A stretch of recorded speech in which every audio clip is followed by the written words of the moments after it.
Welcome to a brand new episode of Identity Talk for Educators Live, the show for the unsung heroes of education. I'm your host, Kwame Sarfo-Mensah.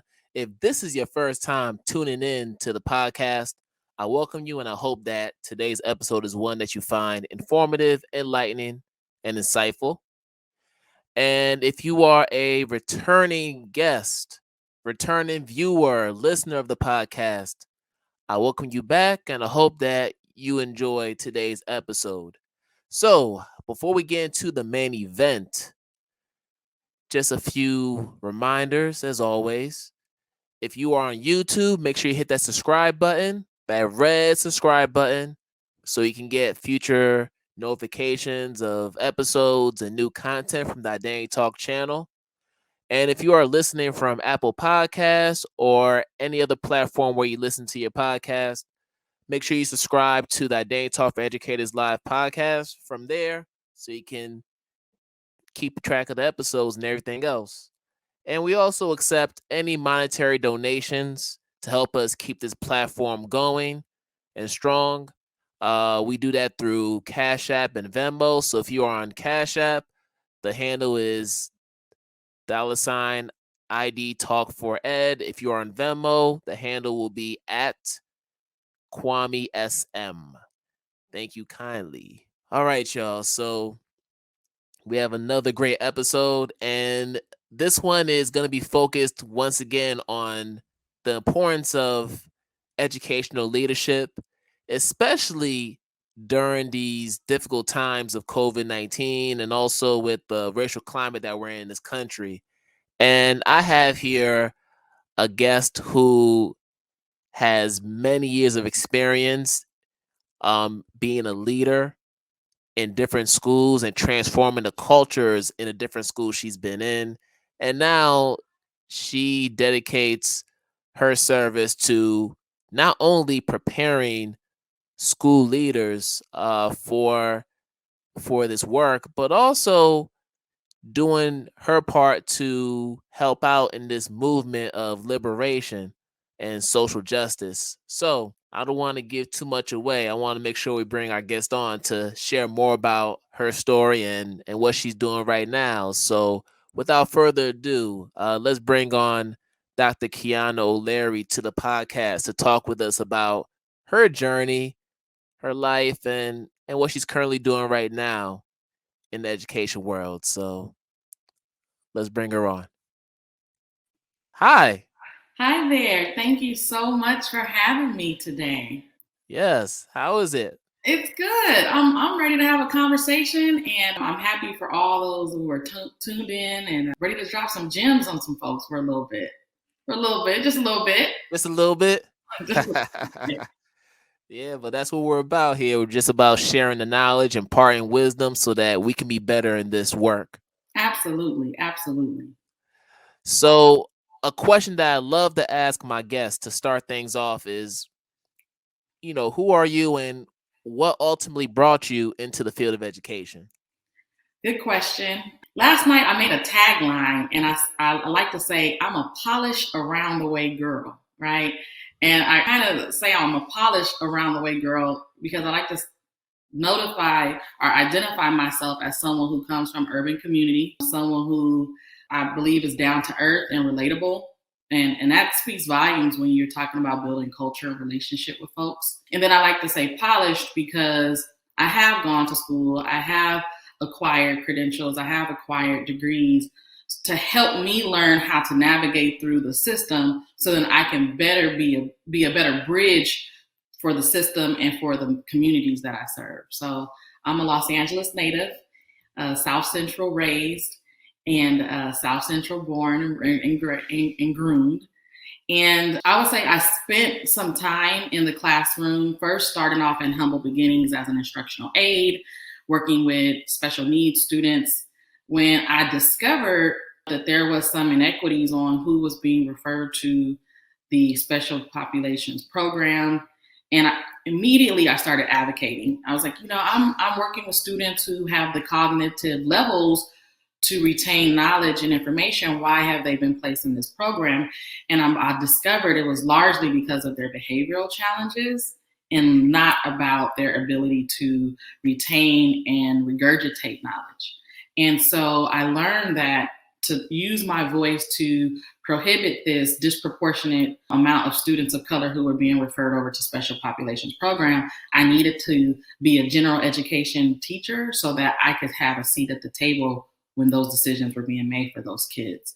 So I then decided to get my credential in English, where I served in the classroom for 10 years. Yes, 10 years, 10 solid years, nice. 7th through 12th grade.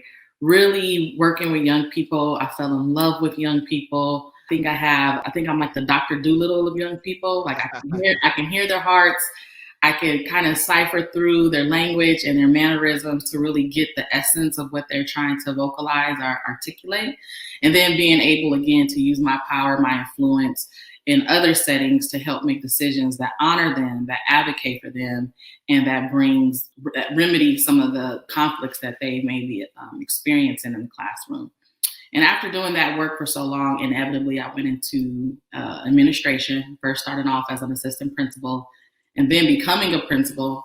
And not only becoming a principal, opening up 2 of my own schools in the greater Los Angeles area, and then kind of getting this tagline. I don't know if I'm quite happy with this name or reputation that I acquired, but it was like the turnaround principal. Mm-hmm. And it was really, if you were having a struggling school, you would hire me or you would ask for my support to really transform the culture, some of the policies, some of the practices and the protocols that were going on in the school so that they would have the level of success that their mission set out to achieve. And so after doing that work for so long, I kind of learned myself. I was able to brand my identity as a leader and really be comfortable in my own skin to where now I use all that collection of experiences and knowledge in the higher ed setting, preparing future principals to attain their principal certification here in the state of Texas, where I've recently relocated.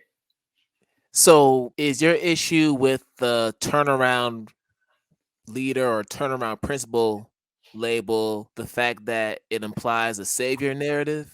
It does, right? So while I do feel that it is honorable that you think that there are skill sets and tools that I have either displayed or that you have learned about in my past, I do feel that it was, even before this whole buzzword of equity, which has now become more popular since the pandemic, it was, in my opinion, this let's hire a Black woman to come into an urban school setting and fix the Black children or fix the Hispanic children, right? Versus using my skill sets and looking at them as an asset and really recognizing how we can use the culture as an asset instead of looking at the culture as a deficit. Like I was not happy with transforming families and children's mindset to acclimate to mainstream schooling. I really wanted to embrace really the personalities that they brought to their school campuses and change and or celebrate the way in which they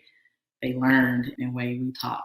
I think with regard to the turnaround label, one thing that I've noticed, and I'm pretty sure you've noticed in all of your years in education, is that, and particularly in charter schools, a lot of schools turn around, not so much because of the efforts of the school leaders or the staff, usually just because of the systemic ways in which enrollment changes with the student population, right? So as you're building a charter school, it's typical to hear stories about we're going to make our admission guidelines a lot more stringent so we can funnel in the students that we're looking for that fit a certain profile so that we can achieve the scores that we need to present the image of a high achieving school, therefore being a turnaround school. There's pros, but then there's also cons to that, just like what I mentioned. So I can see where there is some hesitancy to want to be labeled as such,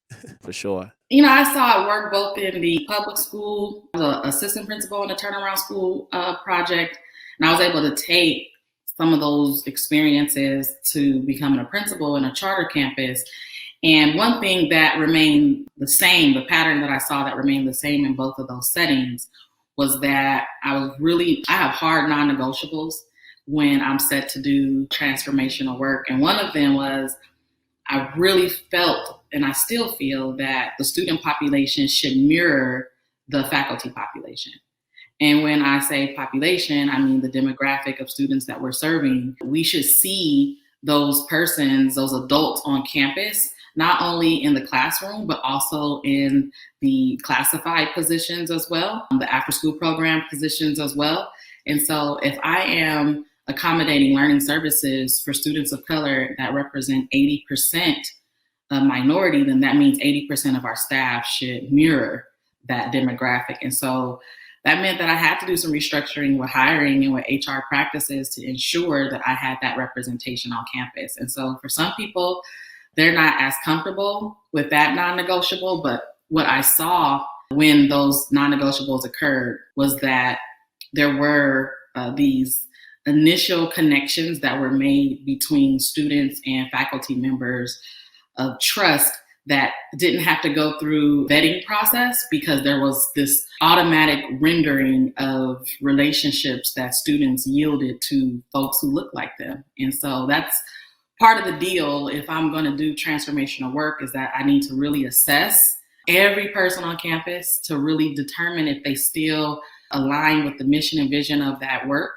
And if not, then I need to have autonomy to restructure who's on those campuses. And for me, it has worked in that favor. And I think that's normal. If you're coming in and you have a specific vision that doesn't align with that of the predecessor, right? All of the staff members who were on that predecessor's team may not align with that vision either. So turnover is going to happen. It's going to be imminent. So I can see that, definitely. So now you're in a position to prepare future school leaders and principals in the midst of this pandemic. So as a professor, I'm interested in knowing if what's happened in education over the past couple of years with this pandemic has forced you to shift your approach in how you prepare school leaders for this current climate.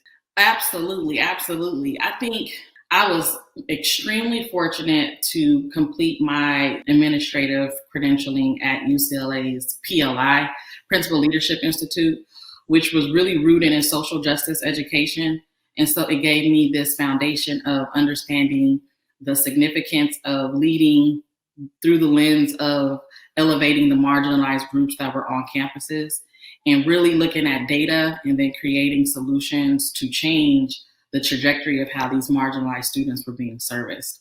And I say that that's a privilege because not oftentimes do I talk to certain colleagues that they've had that level of being deeply rooted in social justice work as it relates to preparation for leadership. Most of the time in credentialing programs for leaders, they focus more on managerial or transactional tasks, such as budgets and maybe hiring and kind of dealing with conflicts as they arise, but more on a managerial level. And that's really because in the history of education, we know that it kind of mirrored business protocols. And so when we would have principals, most of our principals, if you look at the history of principals, they were a middle-class white male who mimicked what you would see as a manager at Best Buy or a manager at some Fortune 500 company. So there was really a lot of emphasis in some of the research that really re-emphasized the significance of adopting some leadership protocols that were more managerial. I see now we're taking a shift and we're adopting more leadership protocols that are more transformational. Mm-hmm. And when we say like the difference between transactional and transformational, it really is dealing with interpersonal skills, communication skills, really helping leaders critically think through conflicts that don't really have a right or wrong answer. Right now, I'm teaching an ethics course where I present different case studies that have really happened on school campuses. And there isn't really a right or wrong answer that I'm looking for students to provide to me, but I'm really helping them grapple through what decisions they would make that align with their core values, that align with what they've learned about whatever topic we're focusing on, whether it's special education or whether it's discipline, and just really getting them to think through these cases before they're presented with those cases on campus. And then I always tell them that there isn't an amount of preparation that you will receive until you're actually on the campus doing the work. And so I think the major shift is that there has been a new norm in education. Mm-hmm. And that new norm does not have any research that supports like practices, patterns, and protocols that we can then adopt and say, this is the way in which you lead a campus post-pandemic. We don't have the data. We're all still in this place of not knowing. And so I would say that this has been a restart. And I think it's a restart that the K-12 landscape in the US needed. And I really am trying to take advantage of this restart because I recognize that there has been some systemic challenges over the years. And I don't see what other time we would get to kind of reshape the thinking of what it looks or feels to be a leader in education today. And I think that's the difficult part about this pandemic is the fact that we're very much in an exploratory phase where we're just exploring different ways to lead, different ways to teach, different ways for our students to learn. And obviously there's no one right way to do it, but I just can't imagine being a first-year principal in this climate and having to lead a school when you're still trying to figure things out as a leader, right? And I guess for me, it just kind of begs the question of what the requirements are. What are those components? What are those elements that are required to be a leader in a school? Because I know that we're starting to see an influx of principal preparation programs. We're starting to see a lot of these accelerated programs where if you do a residency at a school, an internship, where you're shadowing a principal or a school leader, then, in a couple of years,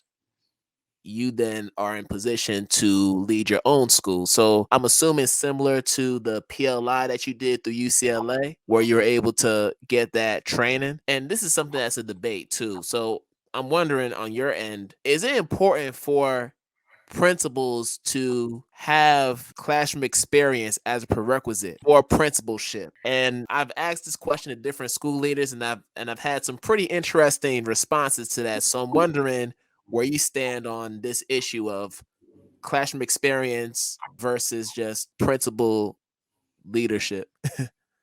I would say that that's a really good question. It has a lot of layers to it. Yes. So I can only speak from I will admit, a limited experience with only being an educator in 2 states. However, having colleagues and having visited schools in other states and countries, but my practice has been just in the state of California and in the state of Texas, which are polar opposites of one another. And so the first question is, like, what does it take to become a principal? Well, each state has a different certification process, right? So in the state of California, they give you the option to complete a program through an accredited college, which would then provide you with the degree and then the certification to then be able to apply for leadership jobs in charter world and in traditional school settings. Whereas Texas requires both, right? Texas doesn't give you the option to do a program or take the state assessment. California gives you the option to do one or the other. So in California, I've had friends who just took the state assessment and was able to earn their principal certification. I have friends who just went to the school and they were able to get their principal certification. Texas says you have to go to an accredited college to do your coursework, and you have to take 2 state assessments before we will provide you with principal certification. Oh, wow. So the courses that my scholars here in Texas, part of my courses are kind of going through this transformational lens of exploring different leadership protocols and practices and policies. But then there's another element that's preparing them for the state exams. In my opinion, I honestly believe that there's great benefit for educators who have had practice inside of the classroom. When I made my transition from California to Texas, I was a principal at the time, and one of the Texas districts wanted me to jump right into principalship, and I rejected the offer because I wanted to go back in the classroom, because I'm a big believer that in order to lead a culture, you have to be embraced by the culture and you have to understand the culture. And so I wanted to go into the classroom so I can understand some of the dynamics that some of the teachers would be facing before I would position myself as a leader.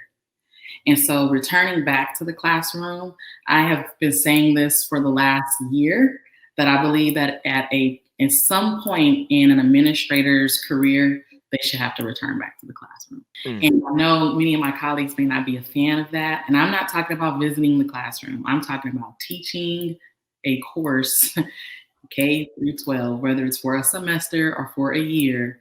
I think that there is a level of awareness and intuitiveness that I was able to gain from that year of returning back into the classroom that has not only helped me in my role now in higher ed, but it has even leveraged respect, if you will, from teachers who I am now servicing, because now I can have a conversation with them about what it looks like and feels like to teach in a global pandemic. I mean, I can only imagine that had I not returned back to the classroom, that I would have been providing them with experiences with little to no relevancy, because I wouldn't have had anything to kind of go by in terms of not having service as a teacher during the years of the pandemic. And so I just really think that every so often we should have this requirement of administrators to shadow classrooms and or go back and practice in the classroom.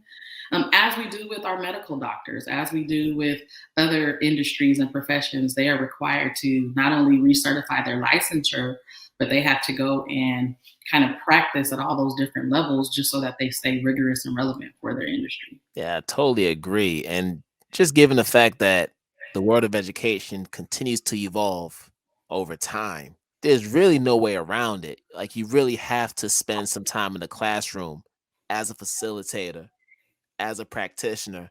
I actually know a brother who is out in Florida.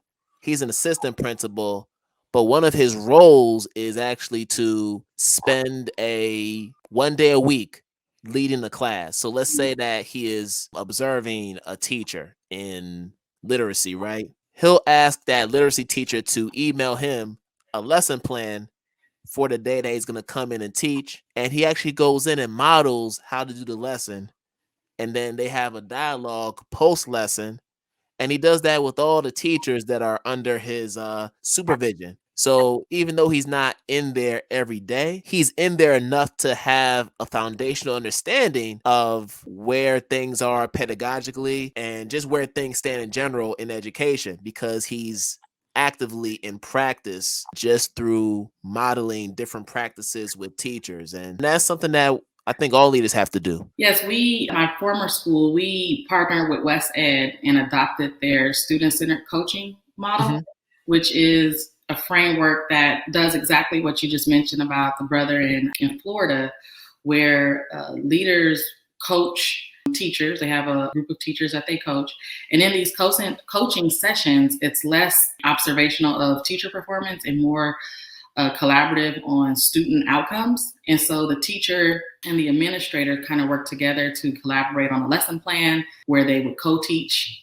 And then the teacher will go back and teach the lesson without the administrator, just so they can kind of witness how has student performance improved from their initial delivery of the pedagogical practice to the post delivery of the pedagogical practice. And when I had the opportunity of being a school principal and leading the entire ELA department, which, as you can imagine, is extremely time consuming, but well worth it. I had novice teachers as well as veteran teachers who outperformed some of our veteran teachers at other campuses simply because we had adopted this model where I was being less of an evaluator and more of a collaborator in helping to strengthen their pedagogical practices and using data to improve student achievement. So you mentioned one of our favorite words in education, data.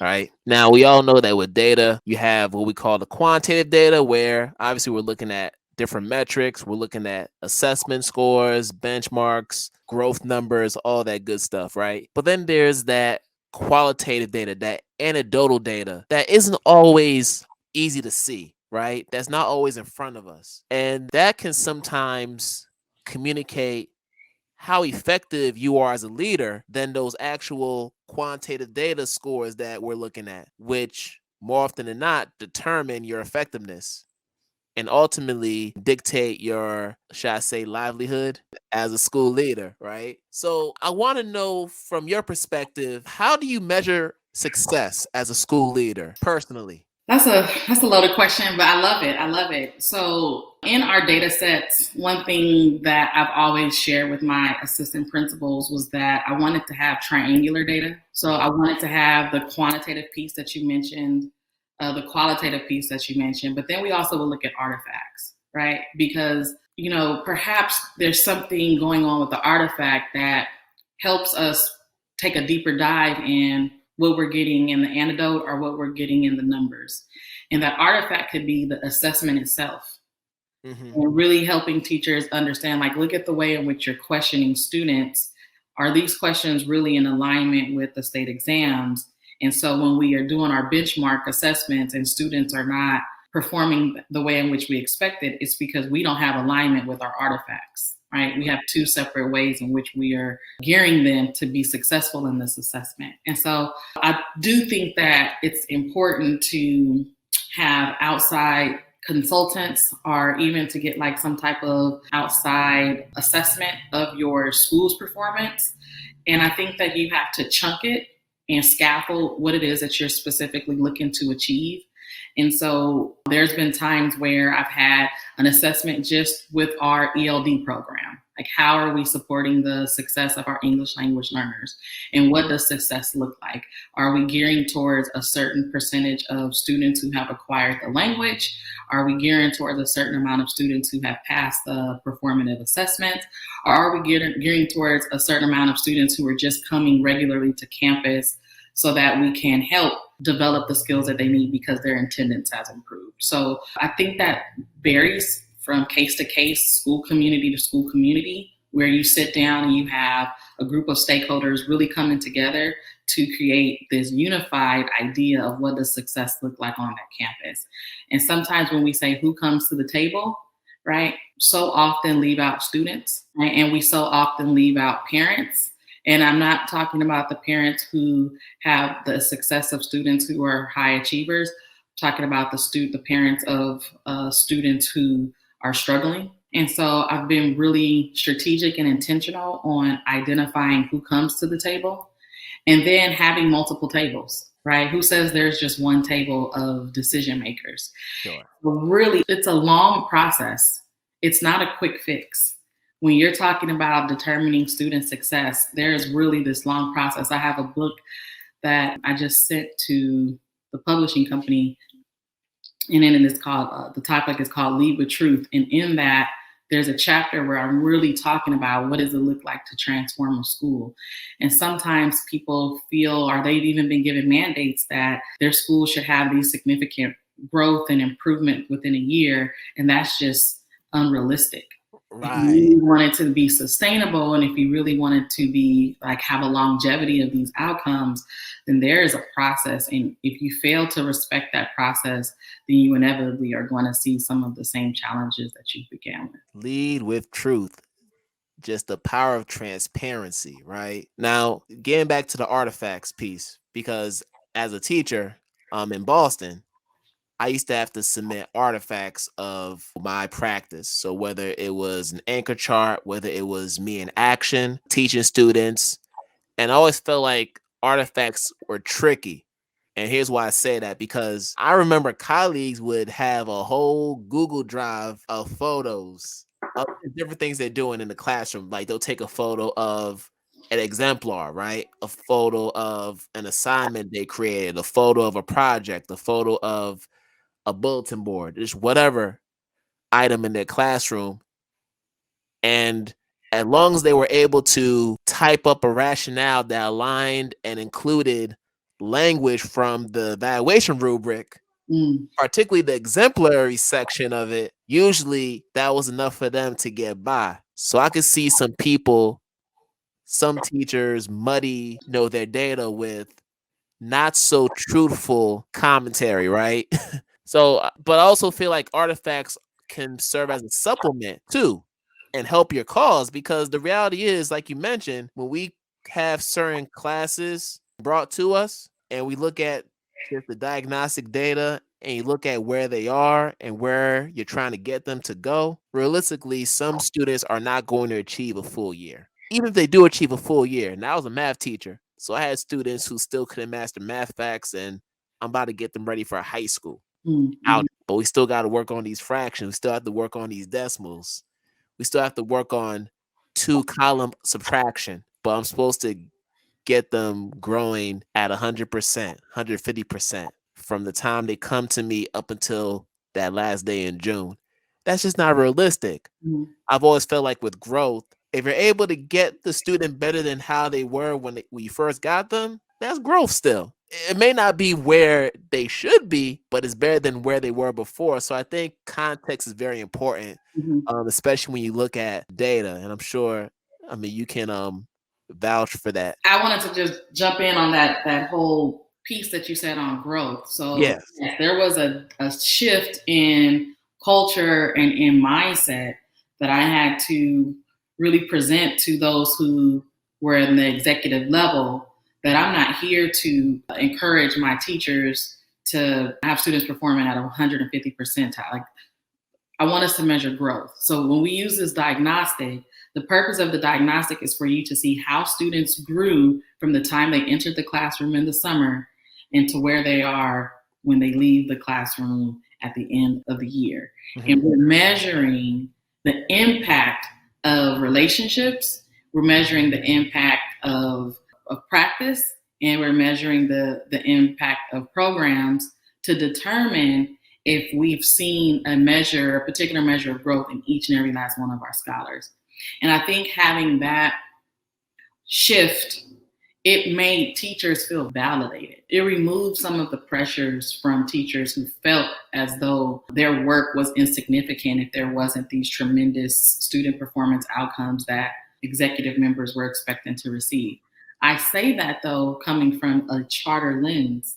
And I do recognize, because I've been in both worlds, that is not always something that is an availability for our district teachers and our district administrators.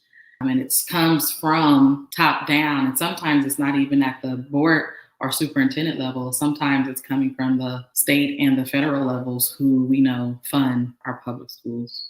And when I think about just the constant turnover in school leadership within different districts, I like to use the analogy of just head coaches, particularly in NFL, NBA, for instance, right? You come into a situation where the team may not have the most talented players, but you're still expected to get your team into the playoffs. Players get injured.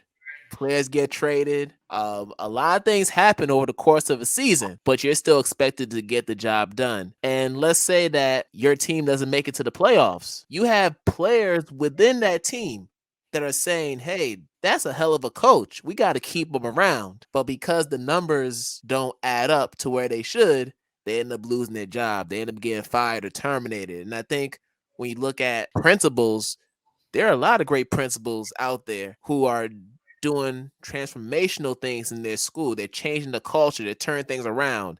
And maybe it's not reflective in the scores, but if given the time, more time, those scores are going to match up with the change in the culture.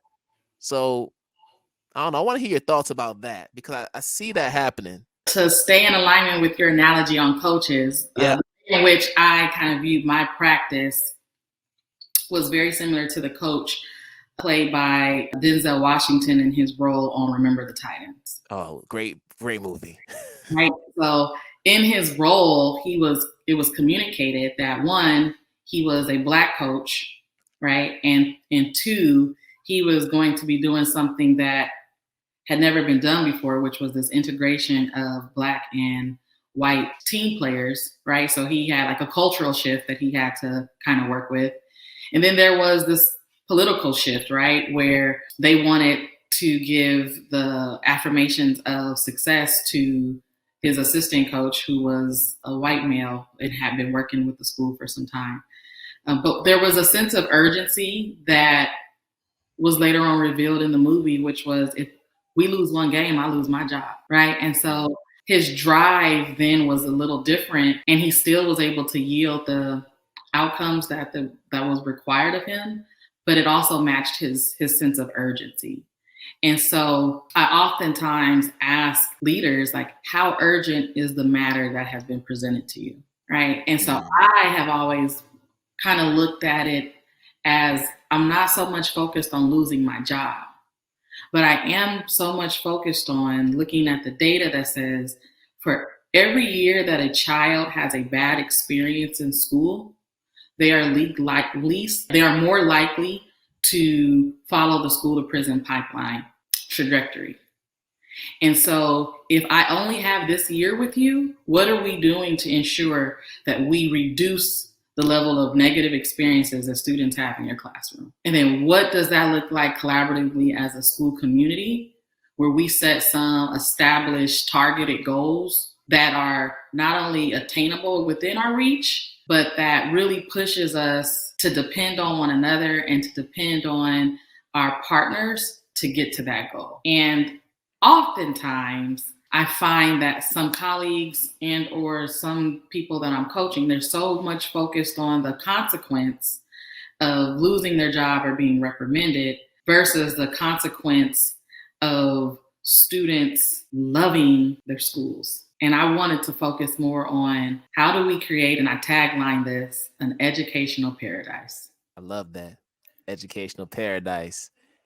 And it falls in line with what you said about leading with truth, right? I think when you're not able to lead with truth, it takes away from the authenticity of the learning experience. And I think when you're forced to do certain things that you know don't align with your principles as a leader, it trickles down to your teachers, because there's like the strong adherence to certain things that really shouldn't matter as much as the social emotional well-being of students. One example I can bring real quickly is just, let's say principal comes in for an observation. They're looking at learning targets. They're looking at more of the aesthetics of your classroom. What's on your walls, right? Have you updated your bulletin boards and things of that nature? And mind you, there's an importance to it, definitely an importance to it, but there are times where those elements can serve as window dressing for what's really happening, or a camouflage of a classroom that may not be in the best shape, whether it's in terms of the quality of instruction, whether it's in terms of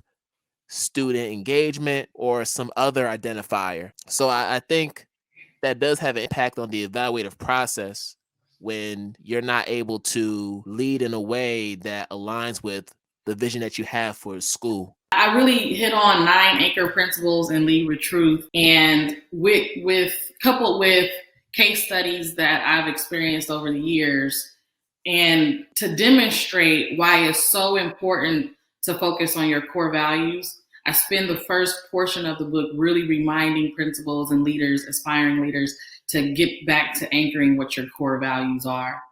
And once you are able to get with your core values, you then kind of create them as your non-negotiables, or you kind of use them as the guide for how you're going to assert yourself in a leadership role. And oftentimes, at least for me, I can only come and speak for myself. As a Black woman, I first went into leadership feeling that I needed to assimilate with my leader peers. And that was even from my outward appearance, meaning like low makeup, no colored nails on my fingers, a real conservative approach, because I thought that mirrored the expectations that I was to present, because I wanted to erase any residue or any inclination of me being an angry Black woman, right? I wanted to have that notion removed from everyone's encounter with me. So I was extra smiley and extra bubbly, because I was trying to dismiss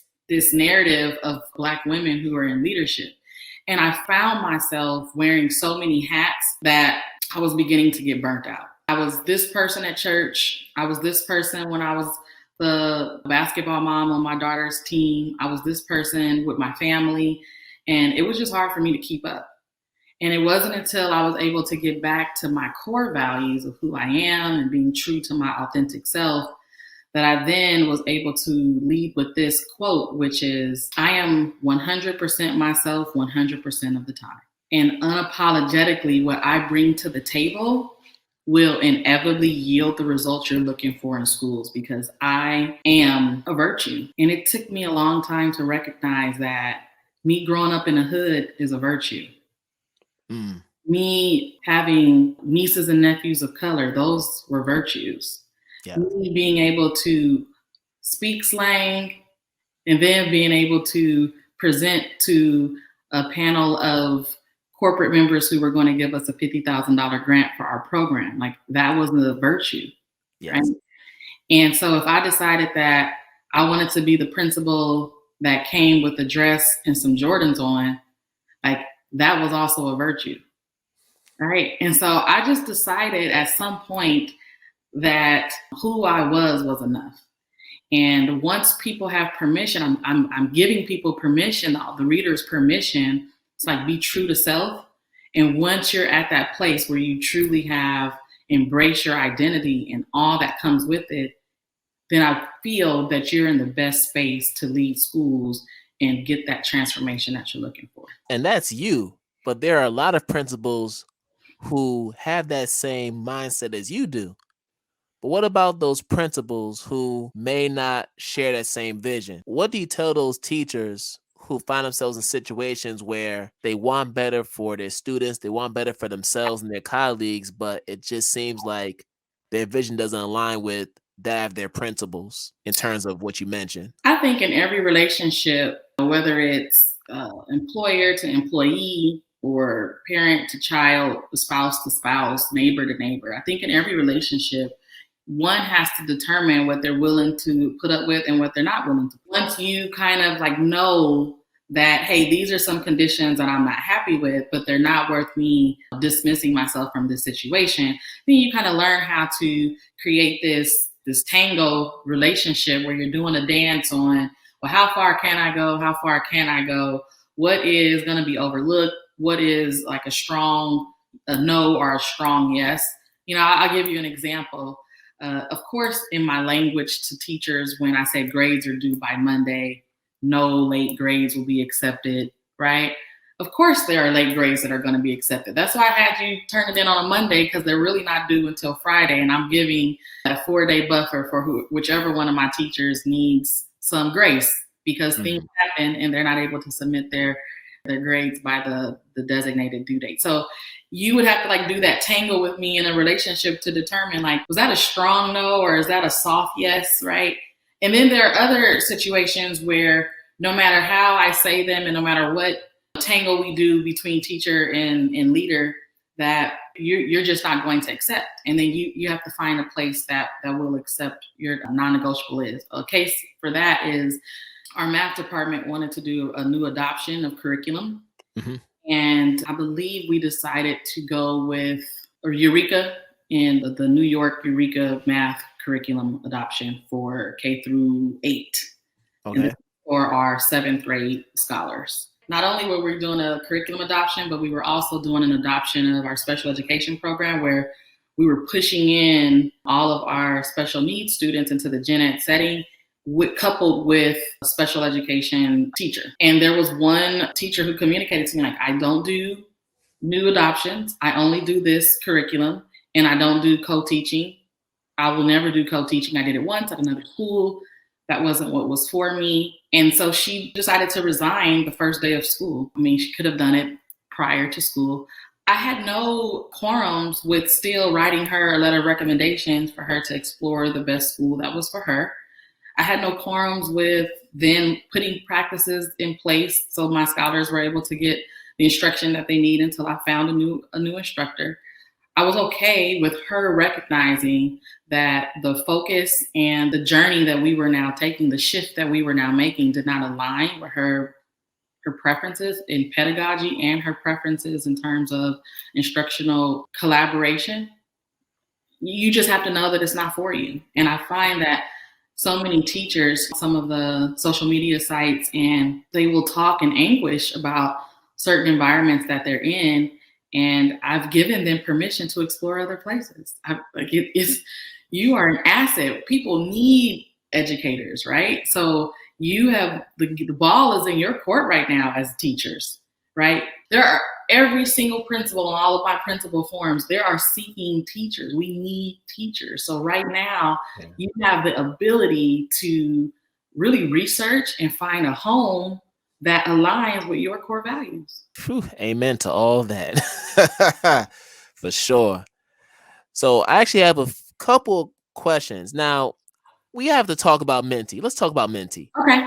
Yes, because outside of all the work you do in preparing school leaders at your university, you also do some consulting on the side as well as another outlet for helping teachers as well as school leaders and schools as a whole. So, talk to me about what inspired you to start Menti Educational Services and what's the overarching mission of the company? Sure. So, a little background about Menti. A fun fact is my assistant principal and my dean of student services at the time, we all went to go watch the Harriet Tubman movie, which I believe came out in January of 2020. Yep. And it was a phenomenal movie. And those who have watched it, without me being a spoiler alert, the nickname that Harriet's father called her was Minty. It was short for her full name. And I was so inspired by her story. And I've always loved Harriet Tubman. As a matter of fact, my grandmother had a huge portrait of her when you first walked in her home. And for the longest time, she would tell me, that's your auntie. That's your auntie Harriet. And so it wasn't until I, of course, got older and I recognized, like, oh, this really isn't my auntie. This is just my grandmother fooling me into believing that this is who my auntie was. But I've always loved her story. But it wasn't until like watching the cinematic performance of taking a deeper dive in history where I learned that she just really had a heart for people to access what she had experienced, right? And once she had experienced freedom, she could have very well just stayed in the North and lived her life. But she decided to come back to give other people this exposure to this new life, right? This fresh breath of living. And so after having been in the classroom for 10 years and served in administration for 10 years, I feel like Menti is that fresh breath of life where we provide training and we provide coaching and we even, speak at engagements where, again, we offer people to get a fresh breath of looking at how they can become really valuable educators in their classrooms, on their campuses. And we have found it to be so life impacting based on the anecdotes that we get from those who we coach. And even our webinar series that we host every month, which is called Crucial Conversations for Radical Educators, where we have these courageous conversations that many people walk away and say, these conversations should be had on campuses and they're not being had. And so we're like, well, this is a space for you to have them. And this is a space for you to grow. And this is a space where we kind of empower you to take the conversations back to your campuses so that you can be the change you want to see. And so it really just was me being inspired by Harriet Tubman's story and then wanting to do my part here on earth, which was kind of lead this road to educational freedom by giving people a different perspective on how they view themselves and how they view their practices, which I always say that teaching is a craft that is undervalued and we need to put the value back into education. I know that's right. And I didn't even realize I got to watch the movie again because I watched it too. I didn't realize her nickname was Minty. Wow. Okay. I got to watch that again. Watch it again. It's a good one.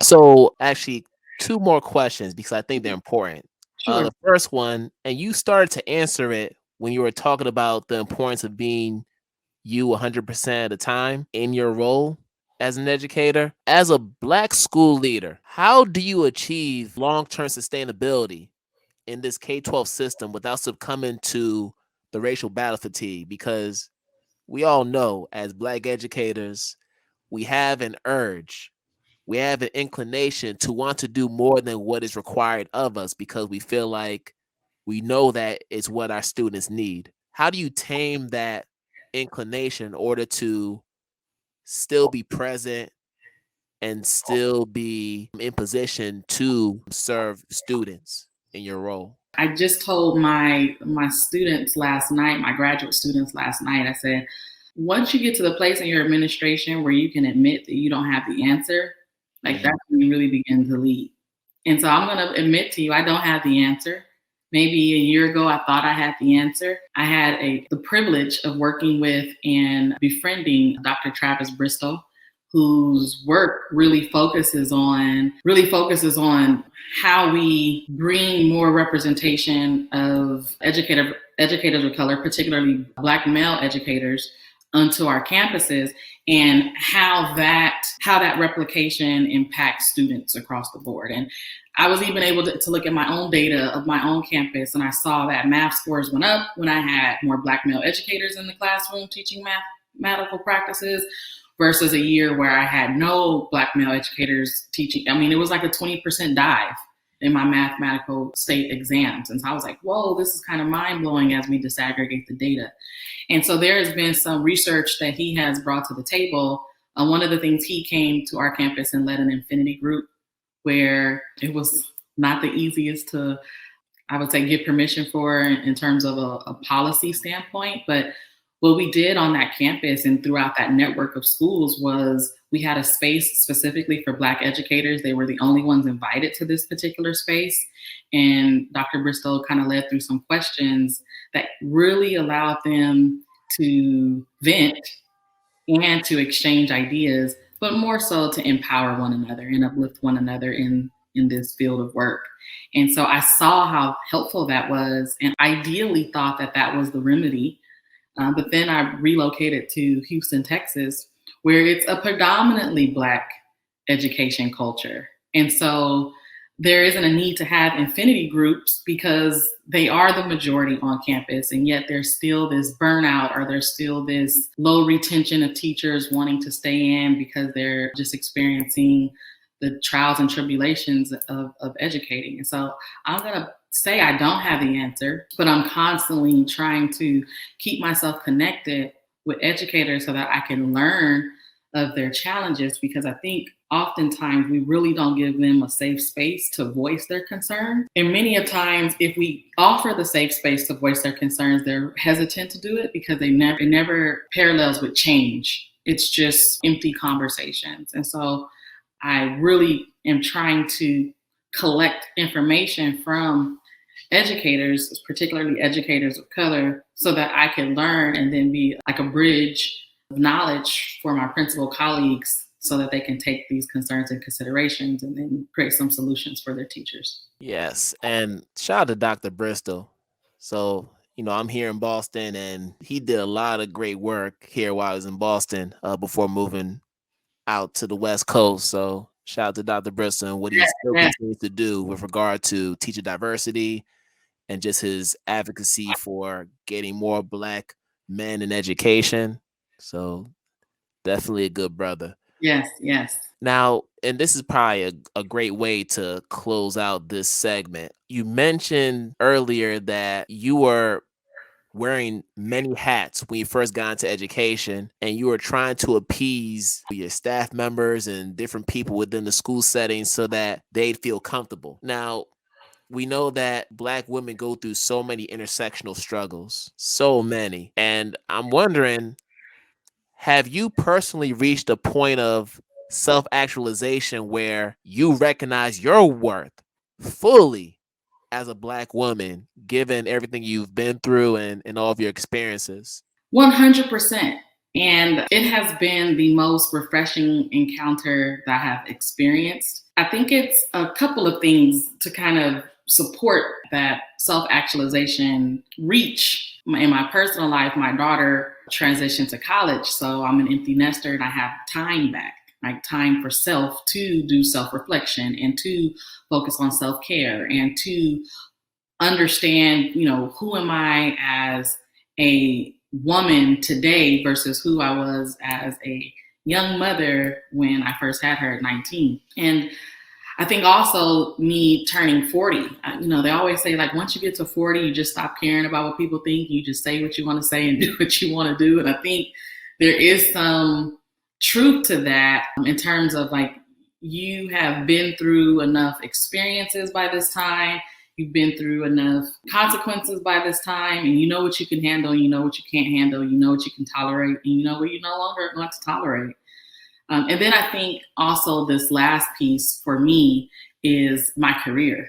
Having put in the work, I feel like I am a credible voice because not only did I put in the work, but I've used big muscles to move and achieve some things that people won't achieve in their entire lifetime. And so being able to leverage my time back, unapologetic stance on life, and then my years of experiences and encounters have helped me really go up to that high level of Maslow, reaching that self-actualization. And I would say that, I encourage people to do it well before you get to my age. The faster that you spend the time in getting to this place where you self-actualize your value and your worth, you become more of a pillar in the school community than you were before you reached that level. And so it has been a blessing. It's been a great journey. And it's definitely been something that I have no regrets. I try to live a life of no resentment and no regrets. So I've been really fortunate in my lifetime. And it continues to be a journey. Yes. Still a journey. It's ongoing for sure. Ooh, but Dr. O'Leary, we've been having a pretty deep conversation. Yes. And hey, we could go on and on. We could go on and on because I'm just speaking to another brother. I just acquired another brother. So when you speak it sister to brother, you could just talk all day, especially about things that you're passionate about. So I thank you so much for this short time that we've had to discuss and have this dialogue exchange. Yes, for sure. And to close things out, because I do want to be respectful of your time, we do what we call quick lightning round, where I ask some quick hitter questions so that the audience can learn a little bit more about yourself outside of your educator hat, and to just really get to know you a little bit more intimately so that let's go. Yeah, so let's do it. So self-care, what are you doing these days to keep yourself sane? When we get off this line, I am running to change to get to my Pilates class. I have fallen in love with Pilates.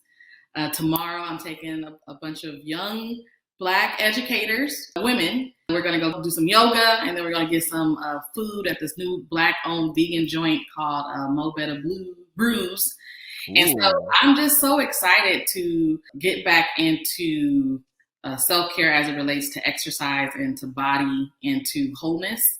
And I would say that I'm down 12 pounds, and I'm excited. I'm excited in this new journey. All right. Congratulations on that. Thank you. Biggest pet peeve? Lies. I don't like a liar. I really have a lot of tolerance for behaviors that are unorthodox. And so if you just keep it real with me, I probably will be willing to work with you if I just know what truth that I'm going to be dealing with. There you go. So in other words, you want people to lead with truth. Lead with truth. Lead with truth. Listen, we're gonna plug this. We're gonna plug it now. We're gonna be plugging it now. As my kids say, keep it 100. Like keep it 100 with me because I most likely can. I have grace for your shenanigans. There you go. Keep it 100. Keep it a buck. However you want to say it, right? I'm not sure if you're a big movie person. Okay. But is there, I don't know, an all-time favorite movie? Is there a movie that you really like that you can just watch over and over again? I'll say that. I know this is going to sound cliche, but it really is the truth. Lean on Me, Morgan Freeman. Yes.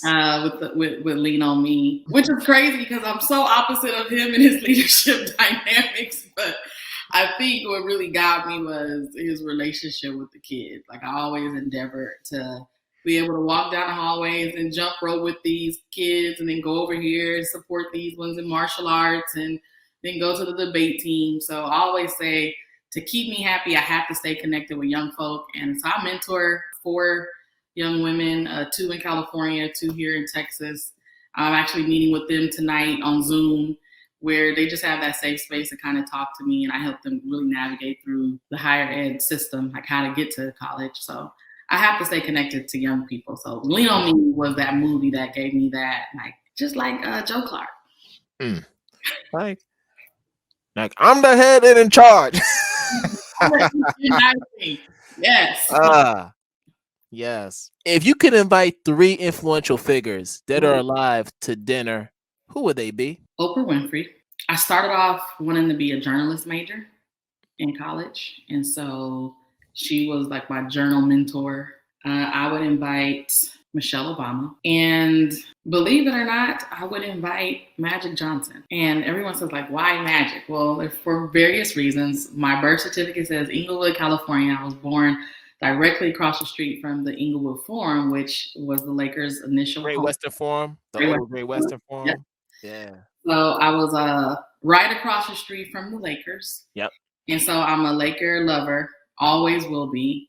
And I remember being at the time the championship parade in Inglewood on Prairie Avenue and seeing Magic Johnson. And it's not so much what I appreciate about him as a basketball player, it's what I appreciate about him as a business leader and community advocate. And so I would love to just really pick his brain on some of the enterprises that he has created in the community to empower our people economically, so that I would be able to replicate those efforts, because I really, really believe that economic empowerment is the way in which we create generational wealth, and not so much so through the gains of financial or monetary seed, but I think it's through knowledge seed. I've seen that other people in other cultures, they pass down information that will perpetuate in the long run this generational resource. So I would love to get that knowledge from him so that I could continue that wealth of generational knowledge in our community. Oh, that is so imperative, that we get out of that scarcity mindset, that crabs in the barrel mindset, where we're just hoarding knowledge that can transform our communities as a whole. Yeah, that's a powerful table for sure. Yeah, it will be. Yes. But Dr. O'Leary, thank you so much. And yeah, this has just been awesome. But before you go, I know that there is a conference coming up, and I want to give you the opportunity to share that, but also all the other ways in which the audience can connect with you on social media. You can share the Mentee Education Services website, all that good stuff. Wonderful. Yes. So Mentee's website is www.minty-es.com. Our Instagram is @MenteeES20. And so those are the ways that you can stay connected to us. But I'm more excited to really share with you about our Equity Ingenuity Conference. I had the pleasure of having a really strong mentor who started off as a professor of mine at UCLA, and that was Dr. Tyrone Howard. He is considered by Forbes one of the top 10 influencers in the nation as it relates to this mission of equity, diversity, and inclusion in education. And so I went to him and I said, I'm trying to present at all these equity conferences, and sometimes I'm getting rejected, or maybe other times I'm not getting the opportunity to get the platform that I want. And his response to me was, why are you trying to join someone else's conference when you can just create your own? And I was just blown away, because I was like, I don't know how to lead a conference. And he didn't let me stay at a place of ignorance prohibiting me from doing what I needed to do. So of course, I started researching and connecting with other people who have led conferences. And it was really poured in my spirit and in my heart to do Equity Ingenuity, because I think since the pandemic, since 2020, when we all watched the murder and the assassination of George Floyd, I think the world was able to sit and see the injustice that occurred with that man's life. And so there began this immediate rush in our Fortune 500 companies and in industries across the world to embed some element of equity in their networks. Some were genuine and wanted to learn how to be more inclusive and how to be more diverse. Others were just trying to do this checklist to make sure that they appeared to be equity conscious. And so I think we have heard it, and we may have even gone through some training, but I want to showcase what that looks like in practice, right? And so I've asked some really strong people across the world to kind of join me in showcasing or leading workshops where they get to, again, have that generational wealth where to get to drop some gems to people on not only am I embracing equity, but this is what equity looks like in practice. And so I'm so excited to host. And then, of course, he decided to join forces with me to be our keynote speaker. So Dr. Tyrone Howard be in the building to be our keynote. I'm also excited to have my business partner, Dr. Ijoma Ananuju, who is in the process of completing his book called Pandemic Equity. Ooh, it's a heavy hitter, and he's going to be the closer of that conference. So right now, I'm offering a 50% off discount to anyone who is listening to this podcast. You can go to our website, and if you enter the promo code GRACE22, you'll be able to register. Instead of the $100 registration fee, you'll be able to lock in with us for only $50. Y'all hear that now, and you know how expensive these conferences can be. You can't beat this deal, y'all. So please tap in. And I'm gonna have to have a conversation with you about writing, right? Because I'm actually in the process of writing my book. Okay. And I don't know, writer's block is real. Yes, it is. It's real right now. Yes, I'm trying to give some momentum. Writer's circle going on. Just, that writing circle is that accountability piece because what's coming up and you want to be able to talk to your colleagues about like what you've worked on since the last time you guys all vibed together. And so it kind of like by default pushes you to, even if you only write a sentence or if you only research one publication, you've done something so that you can have this report out to your friends and your colleagues, your brothers and sisters in the village. So I definitely think we should start a writing circle because I have a few folks who are in the same boat and I think it'll be beneficial. So come join us. All right, I might need that just to get that momentum going in the right direction again. But yeah, thanks so much. Of course. And I know you got to get to that Pilates class, so I'm not going to hold you. And yeah, we're going to do this again another time for sure. Of course, it has been a pleasure, and I thank you so much for the opportunity. All right. Much love. Much love. All right, bye-bye. Bye.